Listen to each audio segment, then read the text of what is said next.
બનાસકાંઠા બેઠક પરથી કોંગ્રેસના ઉમેદવાર ગેનીબેન ઠાકોરનો એક ગંભીર આરોપ લગાવતો વિડીયો સામે આવ્યો હતો। દાંતા તાલુકાના એક ગામમાં ગેનીબેન ઠાકોર CRPF લખેલું એક બોર્ડ સામે રાખીને રજૂઆત કરતા જણાઈ રહ્યા હતા, જેમાં કોઈ અન્ય સમાજના વ્યક્તિ દ્વારા મતદાન મથક ઉપર પહોંચીને બીજા પક્ષની તરફેણમાં મતદાન કરવા માટે દબાણ કરવામાં આવી રહ્યું છે, એ પ્રકારના ગેનીબેન ઠાકોરે આક્ષેપો કર્યા હતા। જ્યારે થોડીવાર પહેલાં જ ગેનીબેન ઠાકોર જે યુવક પર આક્ષેપ લગાવતા હતા તે યુવકનો હવે વિડીયો સામે આવ્યો છે।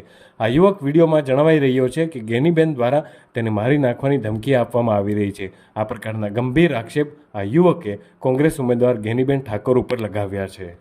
મને ગેનીબેને માર્યો હો, મને મારી નાખવાની ધમકી આલી છે।